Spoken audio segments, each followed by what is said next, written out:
Do you need some energy to get through the day without relying on coffee?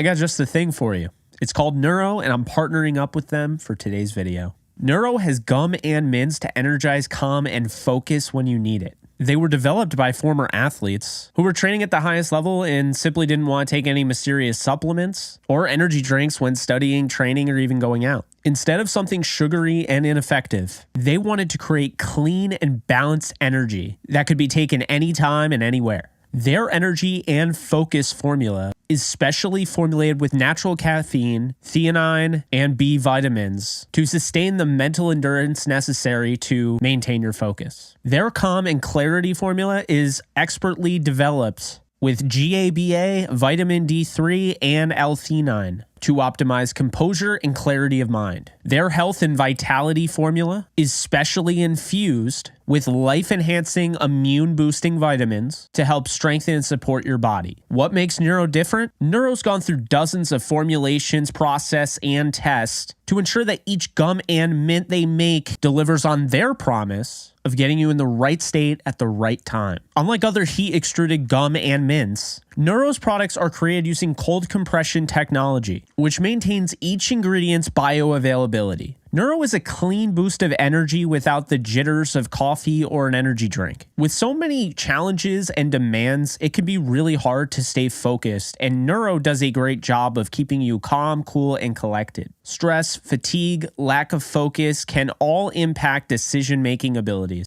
Recently, I had been feeling sluggish and have been distracted with everything going on in my life. These Neuro mints, however, have allowed me to stay on task and have stayed calm, cool, collected, as well as alert, and I've been able to change my approach and focus on the task at hand. Go to my sponsor link now down below, tryneurogum.com/JKB to enjoy energy, calm, and focus whenever you need it.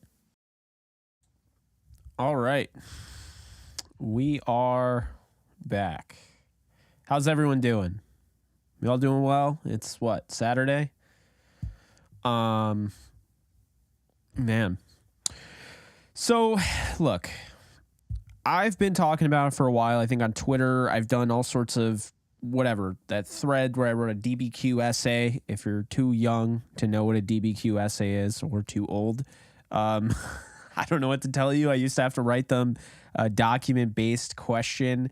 I used to have to write them back in middle school and high school. But anyway, yeah, I wrote like an essay long tweet that I've never done before. And it was like 21 reasons, 21 things to keep in mind if you believe the Rams are going to be a dumpster fire. Okay.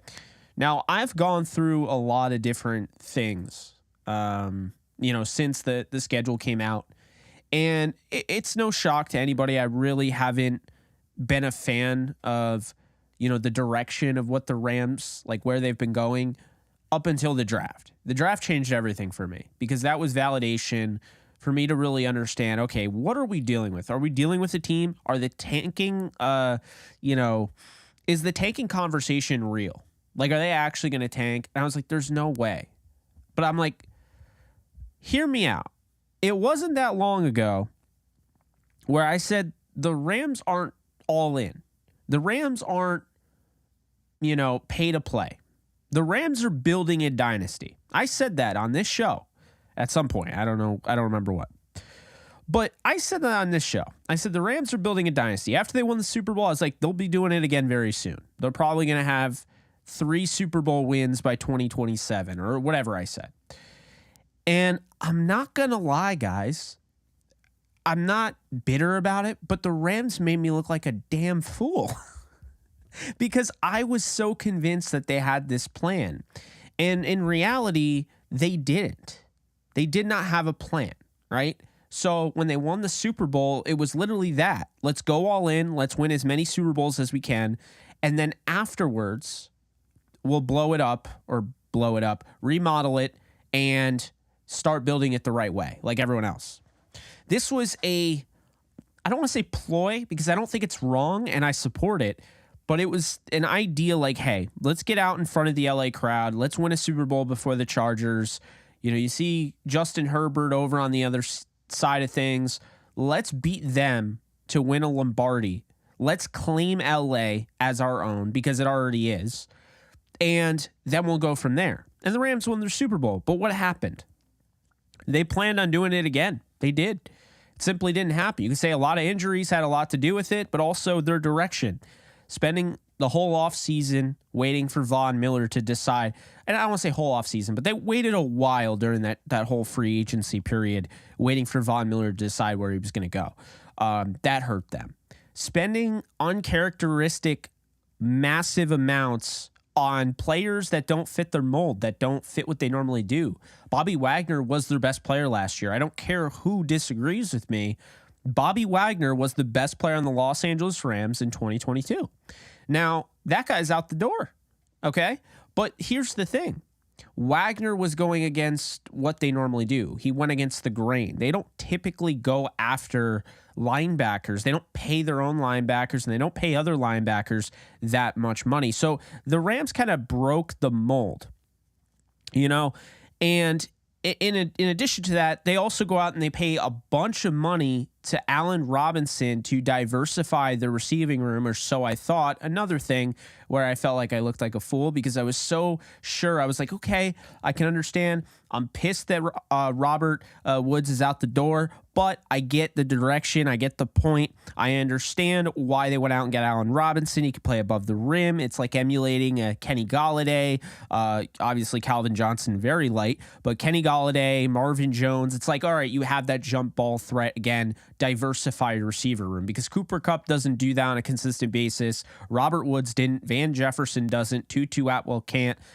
Tutu Atwell plays a little bit bigger than given credit for. But still, my point is that I was assuming that that's what was going to happen, trying to make sense of it. So we go into this year. The Rams go 5-12. Everything goes wrong from the get-go. They get blown the doors off of at the banner night, right? So banner night, I said there's no way in hell the Bills are going to come waltzing into SoFi and they're going to win this game. The Rams aren't going to let them. Well, the Rams did more than let them win the game. They let them embarrass them in front of the entire viewership all across the country and the globe or whatever, however many people were watching. So why am I bringing this all up? I'm bringing this up to kind of give you a roadmap as to, yes, I believe that the Rams made me look like a total fool, and I'm also willing to admit that I was wrong. I totally believed 100% in the effort of being transparent that this team was in the makings of a dynasty and that we would not ever be having this conversation right now about what the Rams' ceiling is, because I believed that the Rams were the best team in football. I believed that their method of, going out and the whole F them picks, all right, I thought that method was sustainable because of how well they drafted in the 4th, 5th, 6th, and 7th rounds. Turns out it wasn't, and they admitted it, so I looked stupid. But at the end of the day, do I have any grudge against them for that, for making them look stupid? No. It's a joke. If I ever say, oh, I hate the Rams for that, it's just a joke. I mean, I've been wrong before. I've also been right, but I've also been wrong. And I admit when I'm wrong, and I will sometimes flash a little bit when I'm right. So, with that said, what are we looking at? What is this 2023 team? Is this team any good? Really? I mean, let's be honest here, okay? You got Matthew Stafford still, but is he any good? Like, we saw it at the end of the Saints game, or, during that Saints game, his last game of the year. He looked pretty darn good. I thought he looked good. But, I mean, I don't know. There are people that said he wasn't very good. And there are also, Rams people that I actually genuinely like in the community on Twitter. Like, I normally, their opinions aren't bad. Like, I get along great with them, that are turning their backs on Stafford. Do you have a Super Bowl without Matthew Stafford? Let me ask you that question right now. Does Jared Goff win the Super Bowl with the same roster in 2021/2022? No, he does not. No. I don't care if you get Jared Goff right now. He's not winning that Super Bowl. Stafford had to do a little bit more than the average quarterback. He does not get enough credit for that. He's also the first quarterback in NFL history to throw 50 touchdowns and have 6,000 passing yards. So anyway, I think Matthew Stafford's pretty darn good. I understand the question Okay, how long does this guy genuinely have as I bit my tongue right there? Yeah, I had to throw it out there just in case anyone looks back and like, what happened there? Yeah, I just bit my tongue really badly, actually. So it's in a lot of pain. But this is the effort, being transparent with you guys. So anyway, back to what I was saying. Stafford. I think it's absolutely fair to question if he can stay healthy for a full 17-game season, 18-week season. I get that. That's totally fair. Absolutely fair to question if this man can stay healthy because it's not his fault.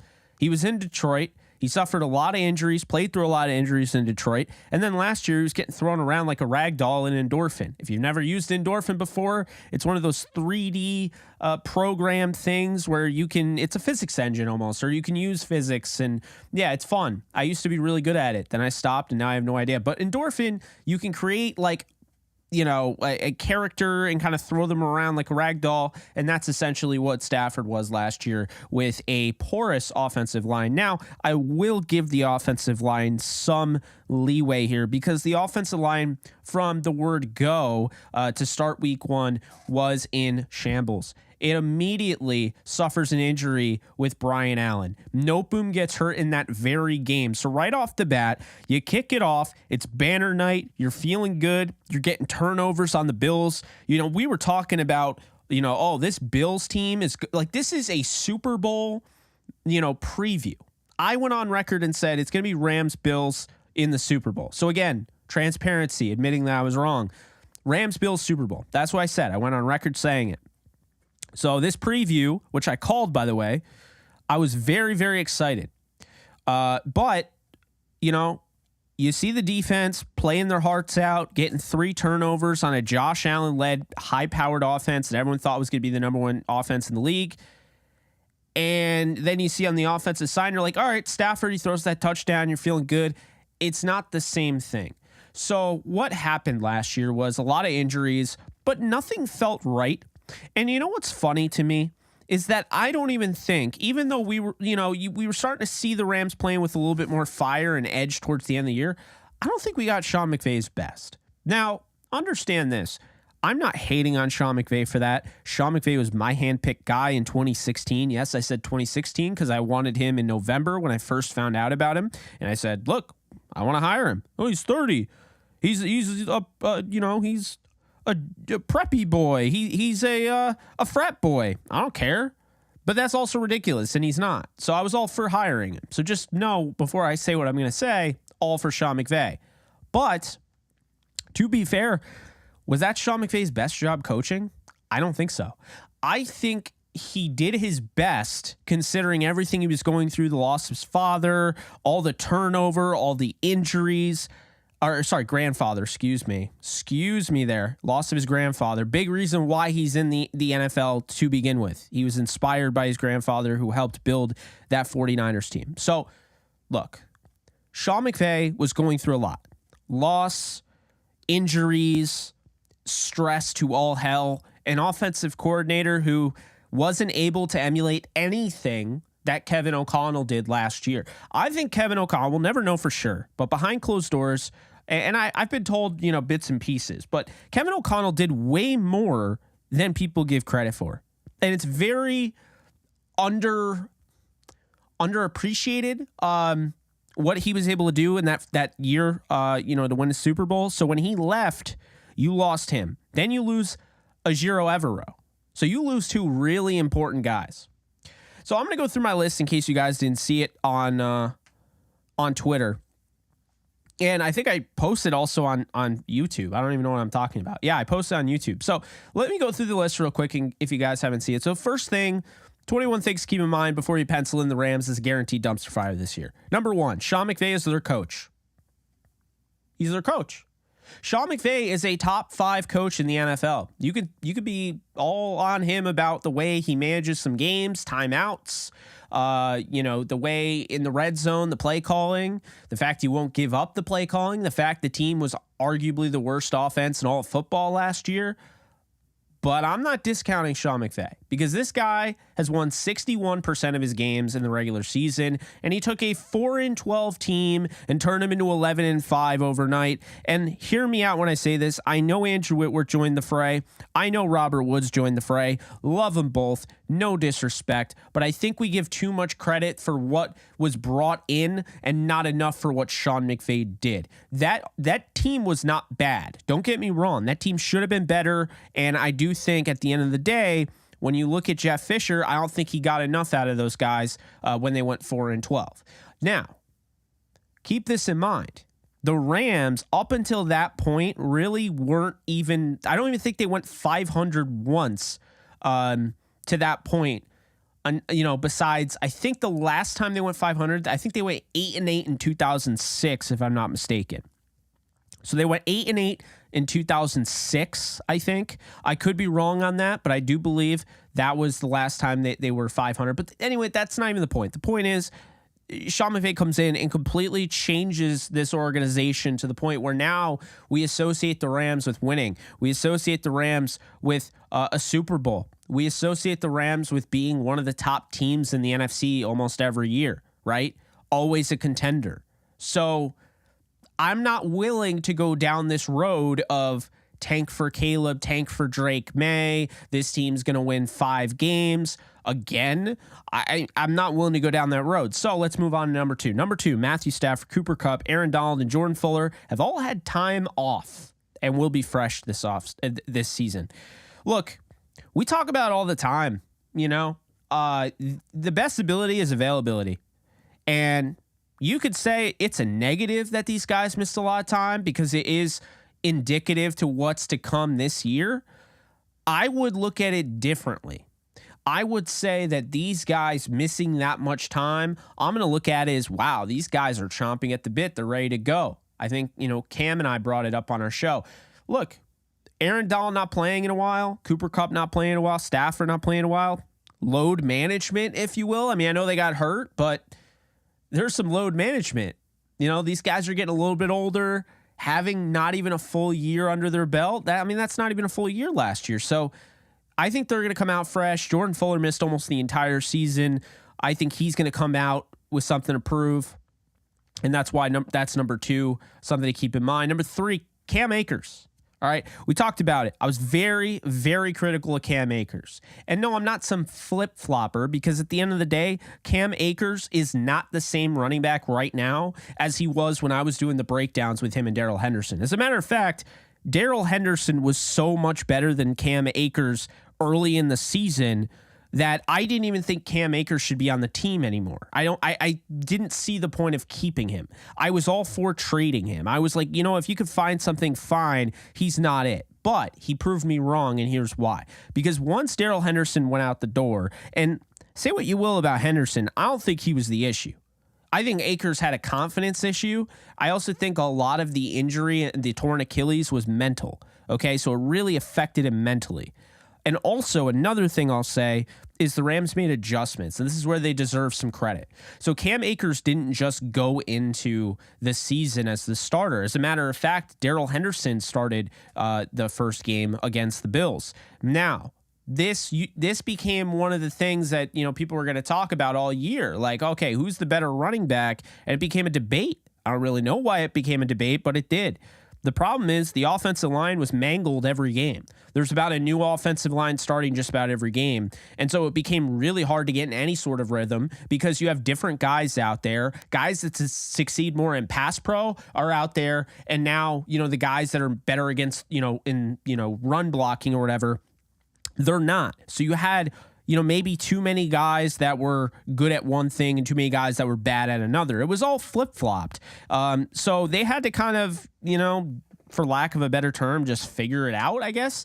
And they did to a degree, but it was way later in the year. And we saw it. Cam Akers, regardless of what you say about this player, and I've seen a lot of comments that do not like this number 3, this thing that I said to keep in mind.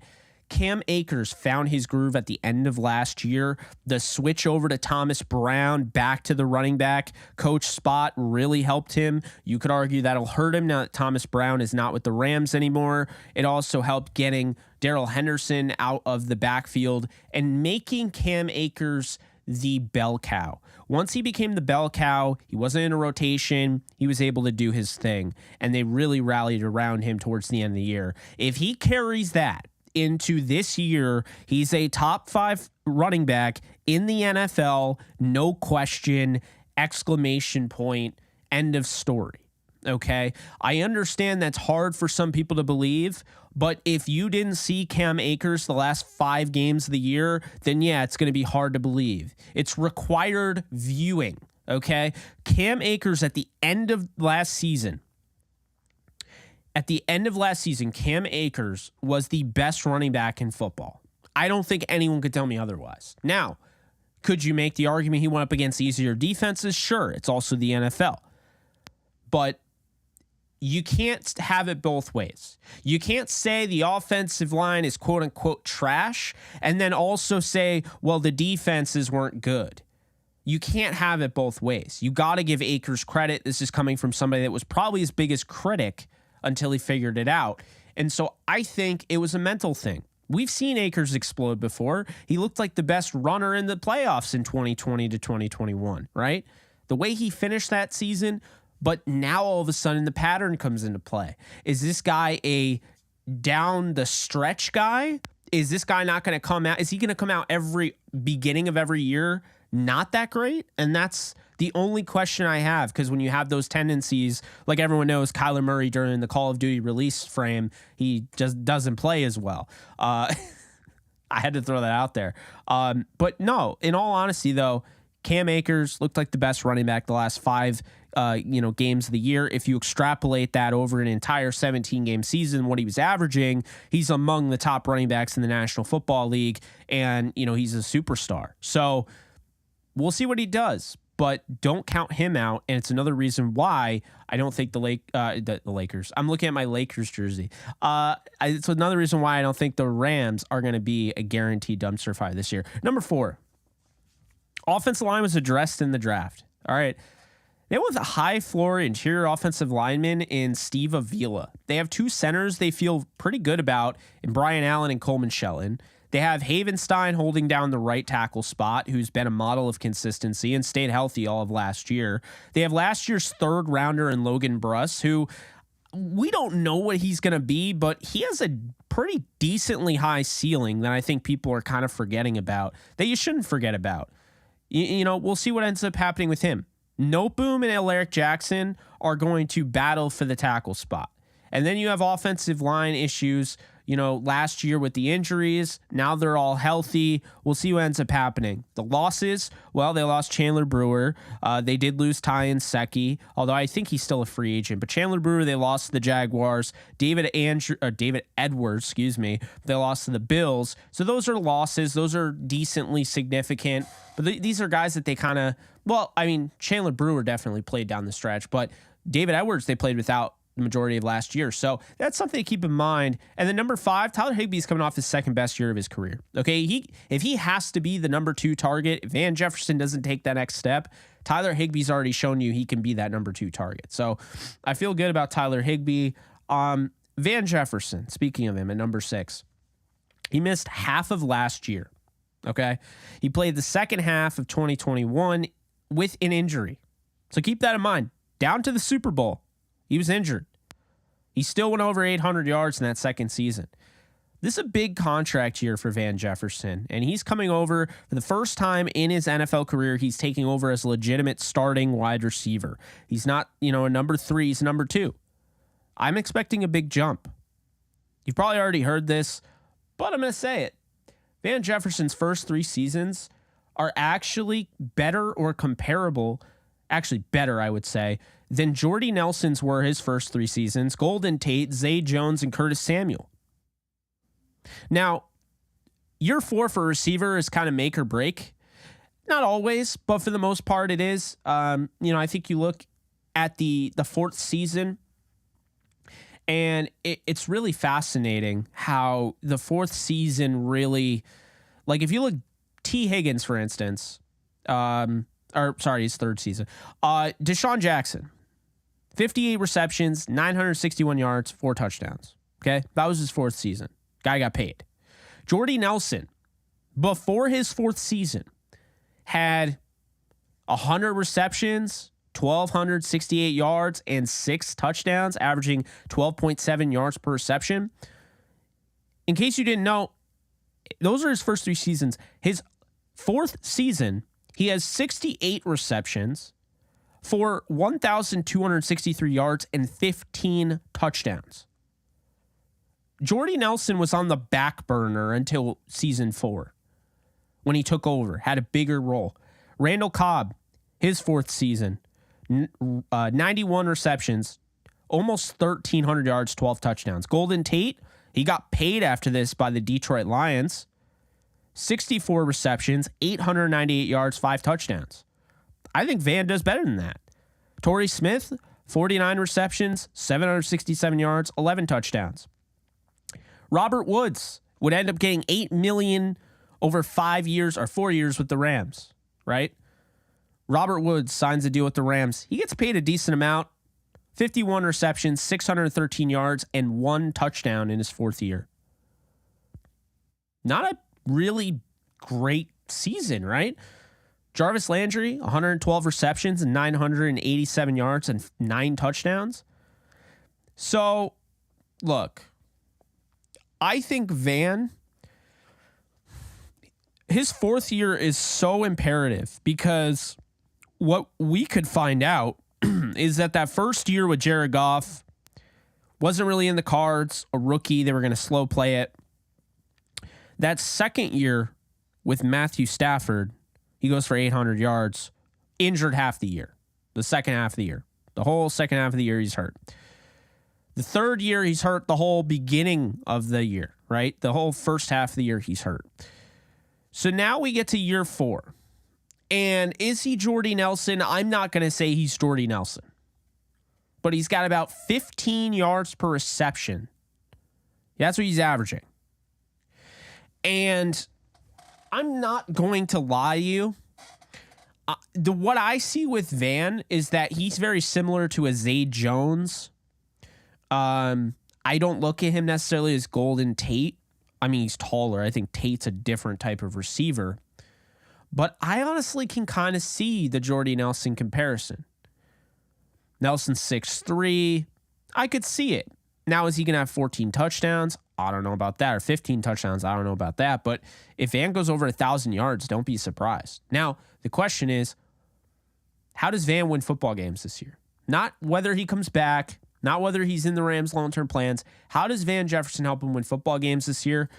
Well, I think when you look at that big playability and the fact he averages almost 16 yards per reception for his career, I think when you look at that, you couple that with Tutu Atwell, you couple that with, or you triple that with Cooper Kupp. You have Tyler Higbee. You have Cam Akers. You got Matthew Stafford throwing you the ball. I think this guy's going to have 1,100 yards this year. I do. I believe that. I think Van Jefferson, if he stays healthy, will have 1,100 yards this year. In his fourth year, he will get paid. I don't know if it'll be with the Rams, but that doesn't matter because that's going to help him win football games. Moving on to number 7, the seventh thing, right? Tutu Atwell's emergence. I mean, I think people kind of forgot because it wasn't like a breakout, but Tutu Atwell really showed what he can do last year, at the end of last year. And albeit he only played, one game with Stafford, had a touchdown, and that was it. He had to work with a quarterback he had never worked with before, not even in training camp. He had all of the reps. All the reps that he had were with John Wolford or Bryce Perkins, but he predominantly worked with Baker Mayfield. See, Atwell, I think he can be a true deep threat, but I also think his route running is underrated. His yards after the catch ability is underrated.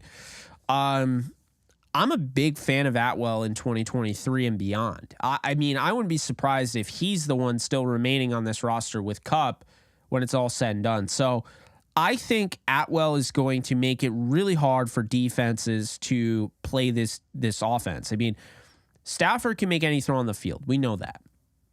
You have Cooper Kupp, who, what are you going to double team him? If you double team him, Van can beat you. He's got a great release off the line of scrimmage, really good route runner, crafty guy, good hands, can play deep down the field, can play in the short intermediate game. Doesn't do anything super flashy, right? Just is very consistent, I would say. Just a solid receiver. And I mean, he might break out this year, but that's what he is. And Tutu Atwell is a good route runner that can make an occasional contested catch, can actually take a shot over the middle, get back up and get ready to go, and can also make things happen after the catch. He's got very good speed, but he's also got good vision.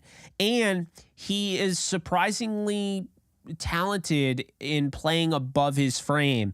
Now, that might not be hard to think about because the guy is 5'9", but he does play quite above his frame. Tutu Atwell does. So how are defenses going to be able to stop that, especially with Tyler Higbee, who you can just kind of throw in that safety net, check down area, whatever, and then you have Cam Akers coming out of the backfield, or Kyron Williams, or Zach Evans, or whoever.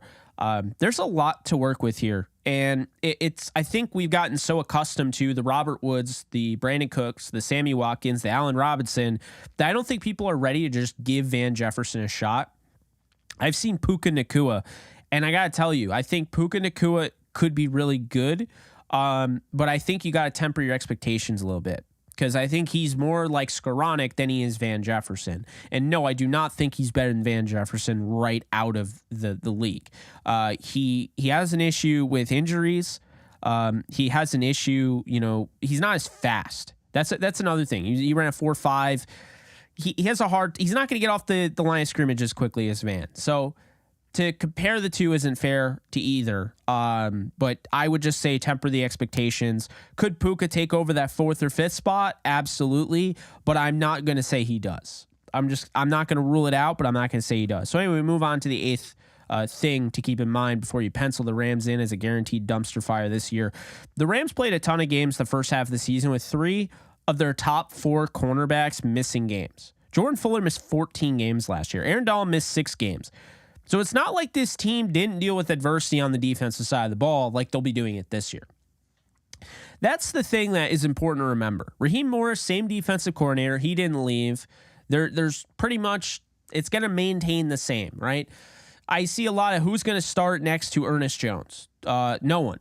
Because Ernest Jones is the inside linebacker, and they're not starting multiple inside linebackers. They're not a true 3-4 defense, right? They don't play that. I mean, occasionally you'll see those looks and whatnot, but it's going to be Ernest Jones and then likely a nickel back and a dime back, right? At least a nickel, depending on their alignment with their safeties and what have you. But you're not going to see, I don't think Christian Roseboom is going to be starting much, right? So Ernest Jones is taking over for Bobby Wagner, and I think he can do that. He showed us in the most important game of the year in the Super Bowl against the Cincinnati Bengals, that man balled out. Okay, he made a huge 4th down, stop, turnover on downs, pass defense. He comes up the middle. He has a sack. He stuffs Joe Mixon and, pass pro, just completely beat him. I mean, the guy really played lights out. And I think he was ready to take that next step, but the Rams were like, we got a chance at Bobby Wagner. But here's the thing. I think Bobby Wagner, bringing him in, might have made Ernest Jones even better quicker. He had a chance to learn from arguably the best linebacker over the last decade. So I'm just saying, don't sleep on Ernest Jones. Also, don't sleep on Jacoby Durant. The guy barely got to play last year. Every single game he was playing, he made an impact. He was impactful in some way. Hopefully he plays on the outside. I don't know why he would play nickel when they got Trey Hodges-Tomlinson, who I think starts day 1. But do not sleep on him. Also, don't sleep on Robert Rochelle. I'm a little iffy on Darian Kendrick just because I don't know if the speed works, but I will say the defense that they play will make it easier for him to work in, right? Because they play more of that bend, don't break, soft shell, Fangio style defense. So anyway, moving on. Raheem Morris, number 9. He's been a great defensive coordinator. Regardless of what anyone wants to say, last year, without players constantly having to shift every single lineup, it seems like, every game. Except for the one game against the Chargers, his defense managed to keep the Rams despite having the worst offense in the National Football League. His defense kept the Rams in every single game going into the fourth quarter except for the Chargers game.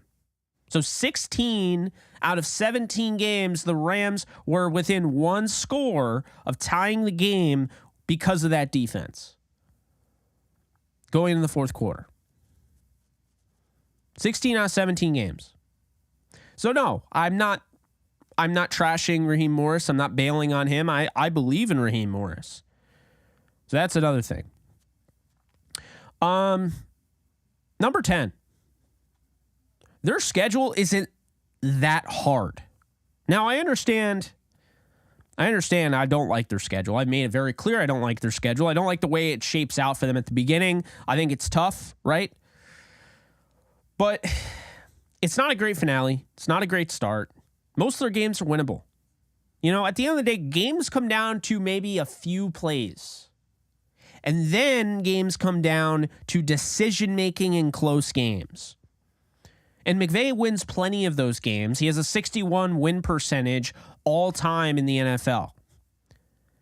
So let me ask you this. Who are you taking in a close game if, say, that Rams-Colts game comes down to the wire? Are you taking Sean McVay or Shane Steichen? See what I'm saying? If you come down to the wire, close game, are you taking Sean McVay or Ron Rivera? Close game, are you taking Dennis Allen or Sean McVay? Brian Dable or Sean McVay, right?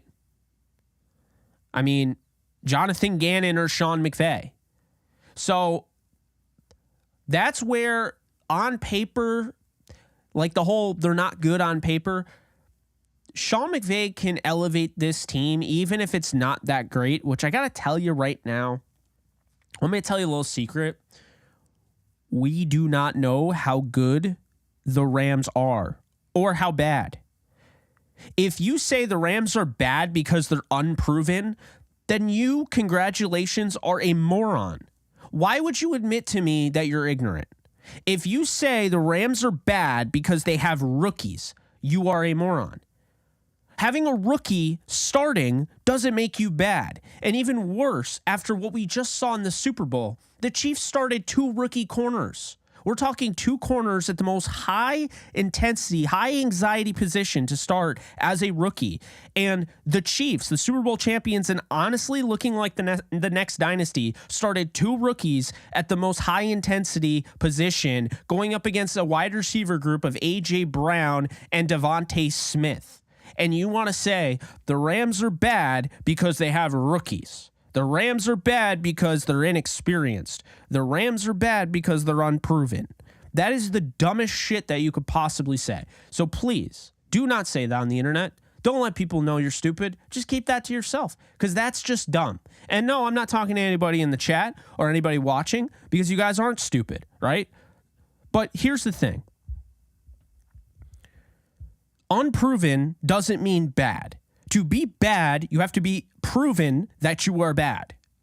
It's not a hard concept, but for whatever reason, we see every single year people fall into the trap of unproven rookies, too much inexperience.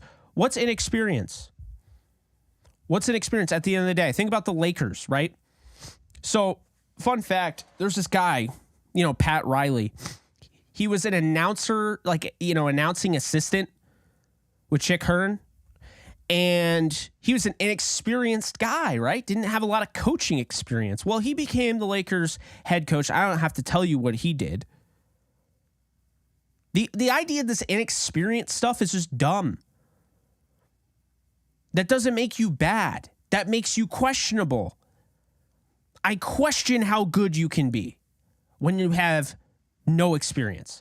I question how good you can be when you have rookies starting for you. I question how good you can be when you have, guys that have never been on the big stage. That's fair. But also, give this team some respect. They have a Super Bowl winning coach. They have a Super Bowl winning GM. They have a Super Bowl winning quarterback, Super Bowl winning wide receiver, running back, tight end.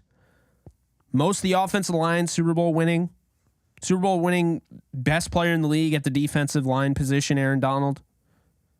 Super Bowl winning safety. I mean, they already know what it's like to get there. And it wasn't that long ago. They weren't as bad as last year, but it wasn't that long ago in 2019.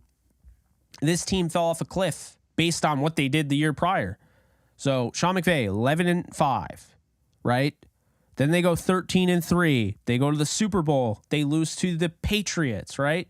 So they lose to the Patriots, and then for whatever reason, I never hear this about Philly or Kansas City or whatever. I heard Super Bowl hangover with the Rams when they won. I heard Super Bowl hangover with the Rams when they lost. I don't normally hear that, but had to throw that out there. Anyway, 2019, they go 9-7. Still have not gone below 500, but that was considered a down year. Like, how they missed the playoffs in a 6-team format, but they would have made it in any 7-team format. So, look, 2020 rolls along. After the missed year, Sean McVay responded. How did he respond? Well, they made the playoffs. They made the playoffs. They won a playoff game. I mean, their starting quarterback was in shambles.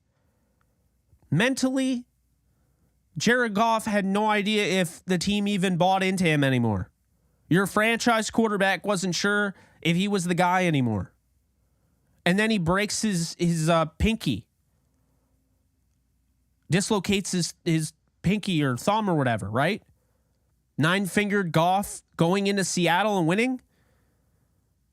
They go to Green Bay, and Goff plays his tail off, despite the fact that the offensive line had Bobby Evans right in the middle of it, just opening up the... I mean, it's like parting of the seas. Goff hung in there. Van Jefferson stepped up, even though the entire year he wasn't really utilized. Van Jefferson steps up. Cam Akers steps up, and they're in that game. They're in that game against the Packers. So they're in that game against the Packers, and then they lose. The next year, you're hearing all sorts of stuff. Deshaun Watson, Matthew Stafford. Who are they going to get? They go out and they get Matthew Stafford. And I said, the moment that happened on the show, I said the Rams are going to win the Super Bowl. Done. I never picked the Rams to win the Super Bowl. I've done it now 2 years in a row. I won't do it this year. I already picked the Bengals to beat the Lions. But I said the Rams are going to win the Super Bowl. Stafford was the missing ingredient. Now, was that a lock? No. Guys, ever remember of no-win November? Remember that just anomaly of a game at SoFi against the Cardinals? Sony Michel fumbling in his own 20-yard line. They go up 21-0. Do you remember that? Because I do. Then they ended up pasting Arizona in the postseason when it mattered. They went through their ups and their downs, but at the end of the day, Sean McVay rallied the troops. And Matthew Stafford played some of the best football. Do you remember the big question mark about Matthew Stafford? The big question mark about the Rams going into the postseason that year, the year that they won the Super Bowl, was, can Matthew Stafford play mistake-free football? And for the most part, up until the Super Bowl, I don't think he threw an interception. So, look, that didn't go perfect. Sean McVay kept him together. The next year, we get the 5-12 season with all the injuries. We still don't know how good or bad that team would have been without the injuries. Just like we don't know how good or bad this team's going to be, because having rookies doesn't make you bad. Being inexperienced doesn't make you bad. Like, it's just so dumb. I hear that all the time, and I'm like, oh, they're unproven. What you're telling me is that we have no idea what they are. We don't know if they're good or bad. So why are they bad? Why is the team bad if they're unproven? You can't say that as a reason why you think a team is bad. So anyway, I very much kept putting that point in. But I don't think the schedule is as tough, though. Because, I know I said I did whatever. The decision-making, going back to the Sean McVay piece, the decision-making in close games, I'm taking Sean McVay over most coaches on the schedule. Games decided by 3 to 4 different, 3 to 4 plays a game. And then games are also decided in the crunch time. I trust Sean McVay more in the crunch time than most of these coaches. I mean, going against Arizona twice, that's 2 wins. I think they beat Seattle twice. That's 4 wins. Think about this. Seattle did not play Matthew Stafford last year. Can you believe that? Seattle barely beat the Rams both times. They had a lot of help in the last game, but we won't get too much into that. But even at SoFi, they beat them on the final play, basically. Do you know who was quarterbacking the Rams? That was John Wolford, my friends. That was John Wolford. The second time was Baker Mayfield. And honestly, that was the worst game Baker Mayfield played as a Ram. And they outplayed him and they should have won. So Seattle hasn't seen Matthew Stafford since the Super Bowl year. Interesting. The Commanders, that's 5 wins. If we're just going on paper, Giants, I think they can win. They play well at MetLife. Don't ask me. I've only seen them blow out the Giants twice. The Saints, I think they can win that game. So 7 wins right there. Browns, 8. Colts, 9. That's 9 wins. If they win those games, that's 9. And that they steal one against the Niners, which I don't think is likely. But if they steal one against the Niners, if they steal one against the Steelers, the Cowboys, that's 10, 11. It's not that hard. And the thing, number 11 here, all the pressure's off this team. Everyone thinks this team's going to be terrible. I mean, playoffpredictors.com, which is great, by the way. Shout out to them.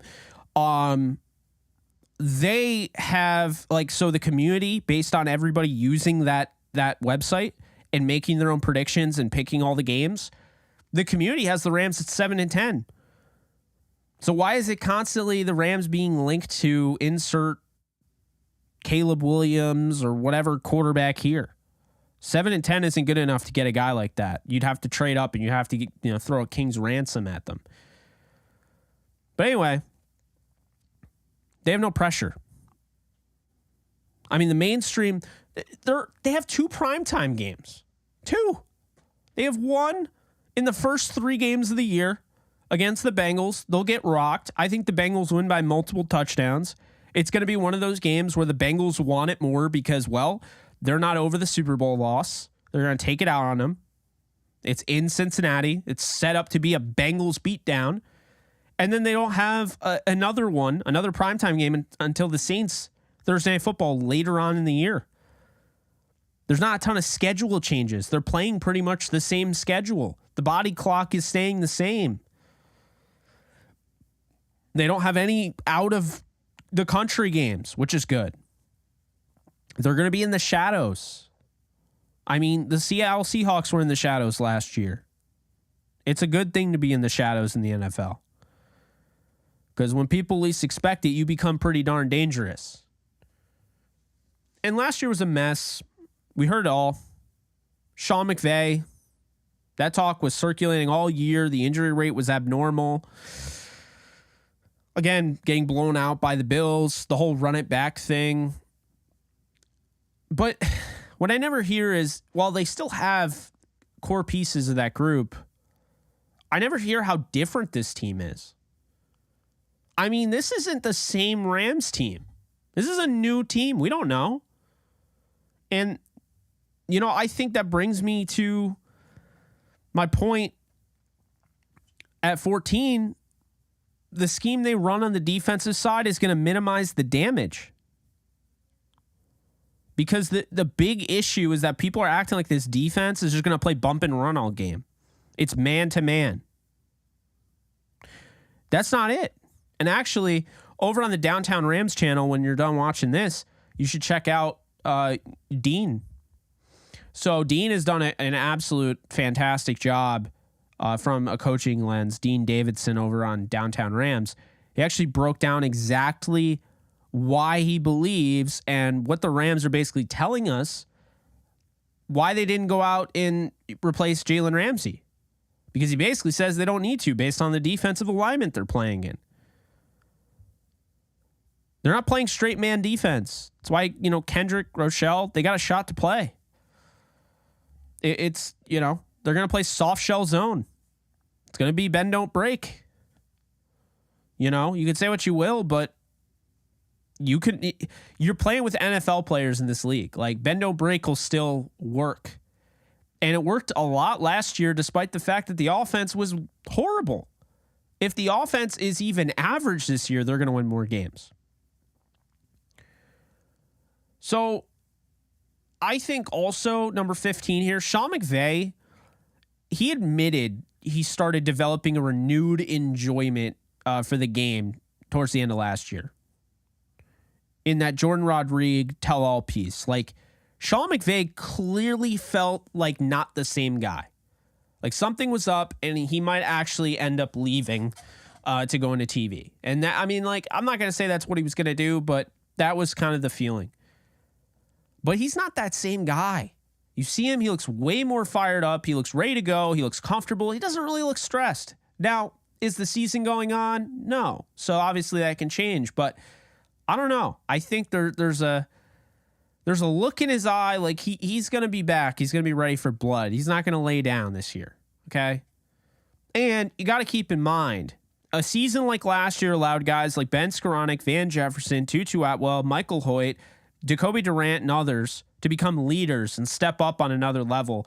And those guys, because of that, are way ahead of schedule. Maybe not Van Jefferson, because that's not really fair to say since he already had a big role beforehand. But like getting Michael Hoyt, finding Michael Hoyt last year was huge. It's other guys that I'm not even mentioning, but that's something that isn't talked about. They're ahead of schedule now with those guys.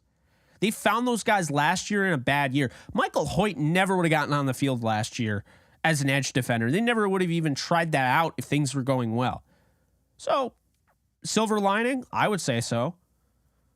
I would say the way they handled the draft, they went out, they got high character guys. They went out and got leadership driven, high floor guys that are ready to play.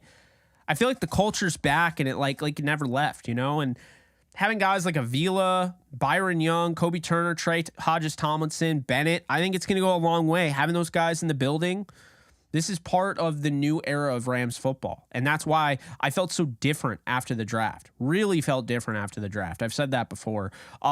Number 17, a mold has been broken. Let me explain. I think the Rams changed their archetype a little bit in this draft. I think they went after different guys. This year felt like they were targeting different players, I guess players that I liked, but they went in a different direction. And to me, like, people keep assuming that Sean McVay is out of tricks, right? I see it all the time. Sean McVay's figured out. He's done. He's tapped out. He's finished. We've seen it before. We've seen those guys. They come in like Chip Kelly. They have something cool, and then they're gone. He won a Super Bowl. He's been in 2 in his career already. He's been over 500 with a organization that was notoriously awful for over a decade. And now you want to act like because he had a bad year with an ungodly amount of injuries and just nothing to go their way last year. They weren't even getting the bounces. I remember the 49ers had a fumble that literally leaped into a guy's arms while he was laying on the ground. They weren't getting anything last year. They had the most unlucky season. And you want to tell me that you're done with McVay? He doesn't have any counter punches left. Oh, boy. Oh, boy. Well, you better hope so. You better hope Sean McVay has no counter punches left. Personally, I think he does.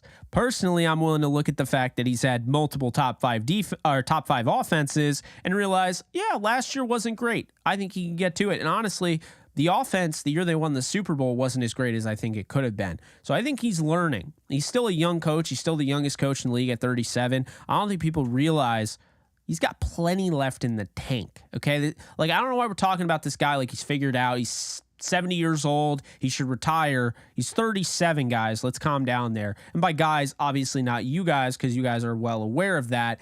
I kind of already mentioned this 18th point with Evero and Kevin O'Connell. I just think that with their broken mold, they used that to reinvent their coaching staff. They could have kept Kevin Carberry, but they clearly want to try to change some things, and I applaud them for it. Going out and getting Mike LaFleur, I think, was really good to get him in the room, get a different perspective, get in that Kyle Shanahan room a little bit, even though he's been out of that organization for 2 to 3 years. But just, see what's out there. Because how did the Rams acquire this defense? They went out and they found Brandon Staley. Brandon Staley, that connection to Vic Fangio being a part of that tree led to what we're seeing now with the Rams defense. So the Rams, you're able to find things. That's why you're always supposed to interview these guys, because you can learn a thing or two about their philosophy, number one.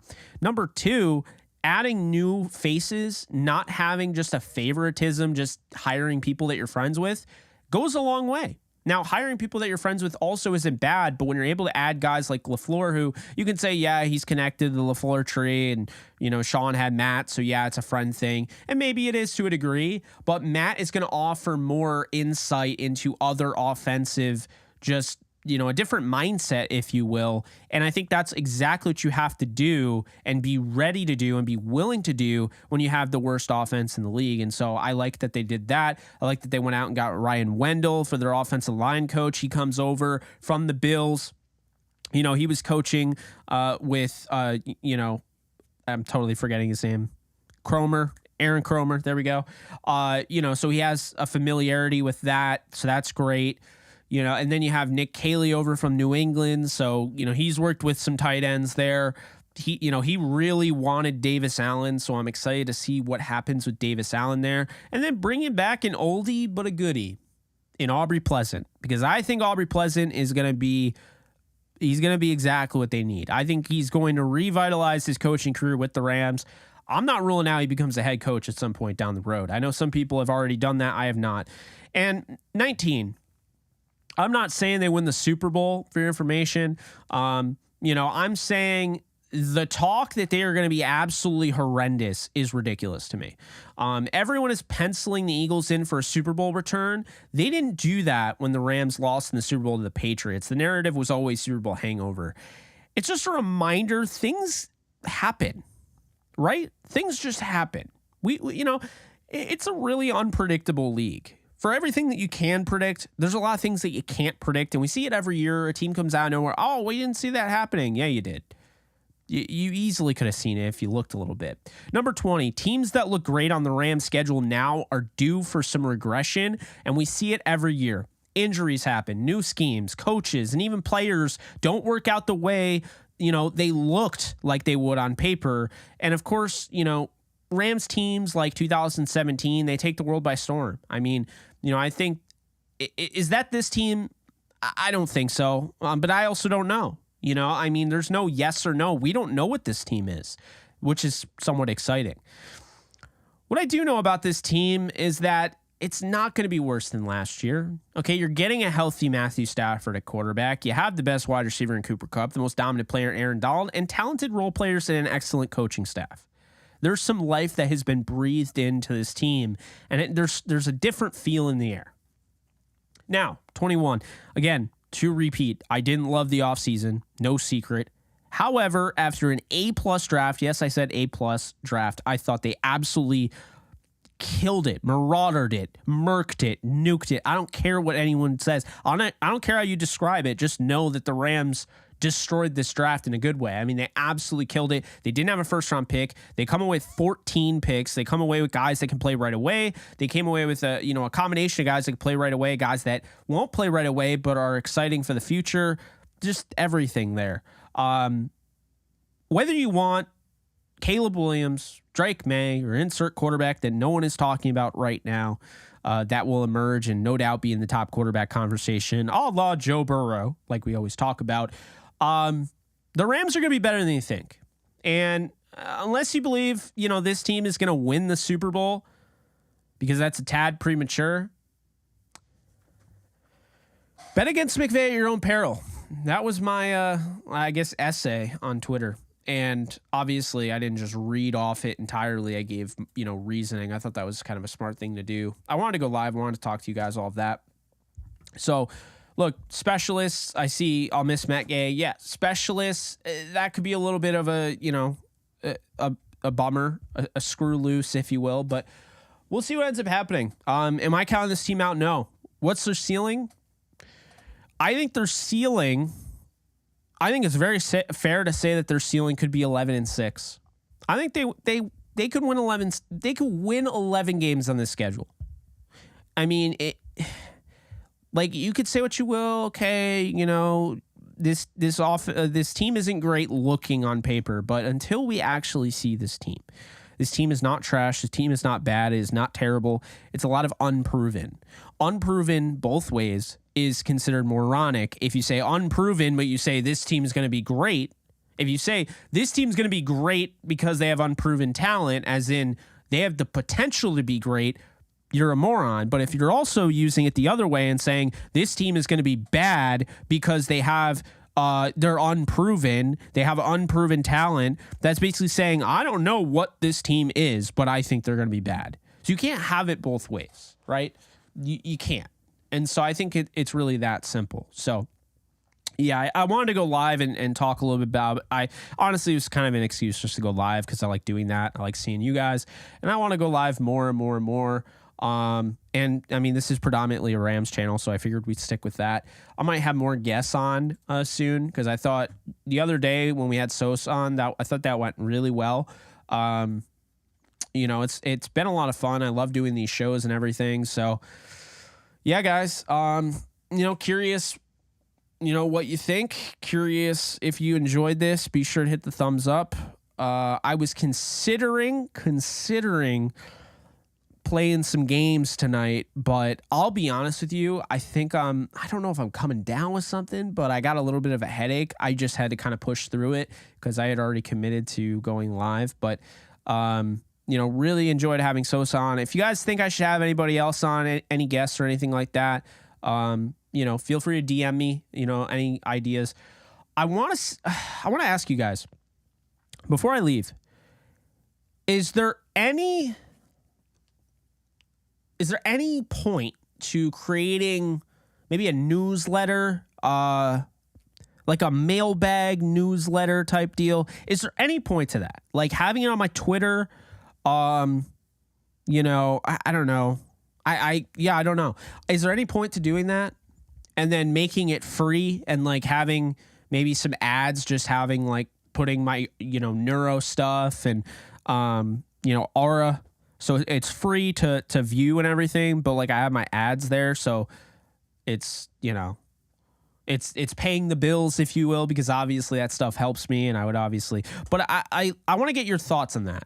Drop in the comments section below if you think I should have like a newsletter or something like that also has mailbag questions and stuff, because I think that would be interesting. I'd post it right. I don't know where I'd put it, but I'd put it like on my Twitter. I don't think my account's worth $18,000, but it's cool, I guess, that someone else does. Thank you, Clark. But yeah, drop below in the comments. Do you think I should have a newsletter? Do you like? I want to get more. Like maybe, I don't know. Maybe some scoops. No. Yeah, I don't know. Yeah, drop in the comment section below if you think I should have a newsletter, or if like I've tried Patreon, which is completely different. It's more so memberships like YouTube, and YouTube takes a bigger cut than Patreon does. So I think that's why so many people use it. But, obviously, like I'm at the point where I want to, well, obviously I need to pay bills, right? So that's why these sponsorships help. But I also want to be more engaging. And I know I'm engaging on Twitter, but it would be cool to have like, I don't know. I'm not a great writer. I think that's the problem. Maybe if I had a newsletter where it was just a video every day, just kind of giving you, but then again, I could just have a video. I don't know. You guys let me know. Like, should I do a newsletter? Would you guys even read that? Would you be interested in that? Like free to sign up newsletter? I don't know. Who knows what I'm saying, man? But I don't know. Actually, here's what I'll do. I'll create a suggestion box. Like post, right? and just kind of, if anybody has any suggestions on how we can grow this channel more, we could be more inclined to be more active, I guess, and more of a community, let me know. Maybe how I can make the memberships better. I don't know. Just constantly thinking. I got the entrepreneurial mind, so I'm always, nothing's good enough, right? I don't know if you guys know me, you're not surprised in how I'm rambling on right now. But yeah, so at some point I definitely want to do that. Yeah, Alex, you're probably right. I don't know. I really don't. But yeah, if you guys want to know how I get through every day, this is how. It's called Neuro. There's a link in the description below. I will let you guys know that they sponsor the channel. And basically, if you click that link, you get 20% off your first Neuro purchase. They also now have gum. So it's gum and the mints. They're naturally caffeinated. You can have 2 a day. They're awesome. They keep me alive for as long as I have been. They literally took me through the entire draft with only 1 hour sleep. So I'll say that now. If you guys want to check out Neuro for yourself, 20% off. You can use my promo code JKB. You could also use the link in the description. It's the first one right under how good can the Rams truly be. And I'll tell you right now, you click that link, you grab Neuro. First off, you join the fam. Second, you helped out the channel. Because I have to obviously say, I will be earning a commission off that. So any link clicking that you buy, just in case you guys don't know, I'm not pulling one over on you. I do earn a commission on it. It does definitely help out the channel. So check out Neuro if you haven't already. Jake, how are the Golden Knights doing? It's tied right now 2-2 in the series. It's funny. I do have kind of a soft spot for Edmonton, but I obviously am rooting for Vegas because they're my team.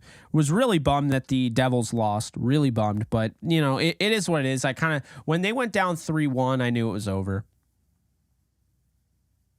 Does traffic and interest increase on game days, pregame and postgame? Yes. Yes. Absolutely. I will look at I'll look at it right now. I'll give you an idea as to why one view, one thumbs up right now makes the world of difference for my channel. You ready for this? You guys ready to learn something about the algorithm? I'll share this with you right now. This is why during this period, it is so important to have a consistent audience, to have an audience that is going to maintain, like the average view duration is almost 12 minutes. That's great. It's a big deal. And the reason I say that is, I'm on the wrong count. The reason I say it's such a big deal is because Oscar's asking how many games do I see us winning. I think I see them winning between 10 and 11. I really believe that. I really believe that they're just in the perfect position. You're betting against Sean McVay, right now. Vegas has them at 7.5 or 6.5 or whatever. I'd easily take the over on that. But yeah, going back to what I was saying though, like right now we are in the dead period, and not really dead period, right? But it's a little harder to get views. It's a little harder to get subscribers. We had the draft. That was great. After the draft, there's a drop off, but here's what I'll say.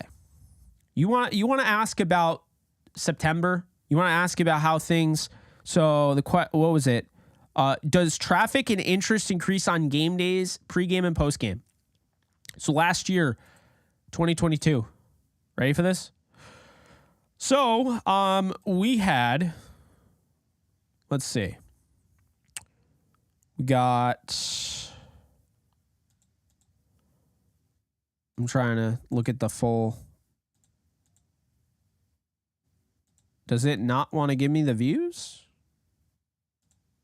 That's interesting. Huh. Okay, here we go. So, yeah, let's more metrics. We'll go to months if they have months. No months, huh? That's weird. Date?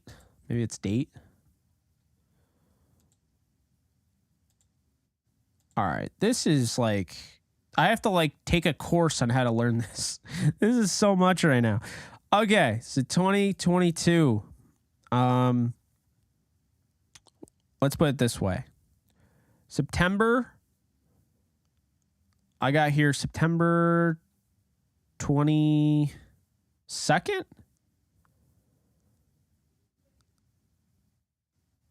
Dear God. Okay. Hold on a second. Still trying to learn this shit. I thought it was easier than this. My bad. Oh, there's monthly. Good Lord. I don't know why that took so long. Anyway, monthly. So last year, by the way, I'm killing it for last year because this year I'm killing it, right? But I mean, that's to be expected. We're going to grow. That's going to happen. So this time, this year, right? We got monthly.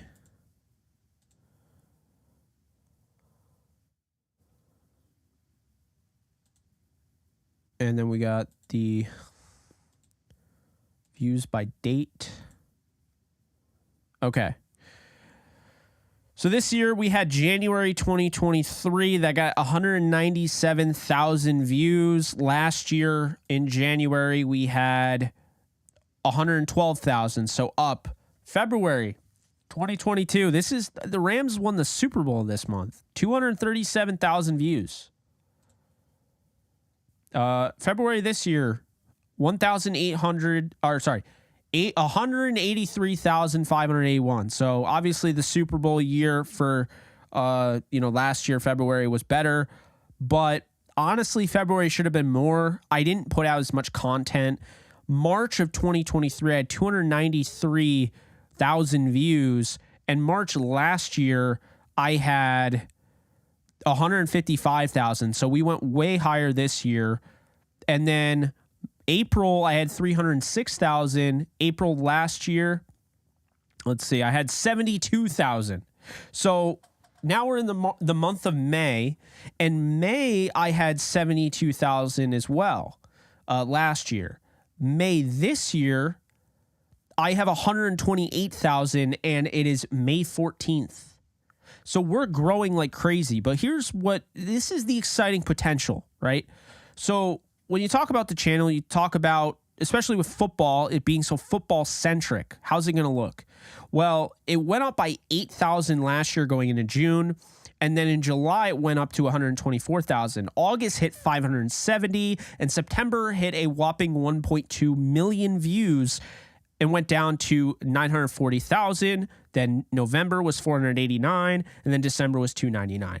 Reason being, the Rams were bad. If the Rams are good this year, the views are going to go crazy. But the views are going to go crazy regardless because we have way more way more subscribers than we did at that point last year. So to answer your question, yes, 100% traffic and interest increases on game days, pregame and postgame. We do pregame and postgame shows, and it absolutely explodes. We're going to have 2 Rams podcasts. We're going to have an NFL podcast during the NFL season. I think this channel is going to absolutely explode. I've said that before, but hey, I'm looking at the numbers, and it's about to break out, if you will. If you know charts, a breakout's coming. I mean, last year alone, let's see here. So last year alone, right? We had how many?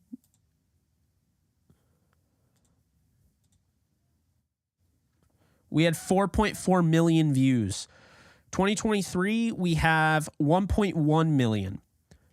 And we haven't even hit the NFL season. So, yes, I'm feeling really good about that. Let's see. I'm about to head out, but let's see. Wow would really be aesthetic if that. Yeah. I don't think Chris Paul is coming to Lakers. Let's see. Thank you, Alex. Appreciate you. After the draft is the hardest part. I'm wearing the Russell Westbrook jersey. I don't have a jersey that's like authentic or whatever. And I don't have a LeBron 6 jersey. I only have a 23, which I wear every now and then. But the Russ one's the most comfortable because it's authentic. Authentic. So, yeah, that's going to do it. Appreciate you guys. Lot more to come. So I'll see you guys soon. And you guys take care. Enjoy your weekend. Later, fellas.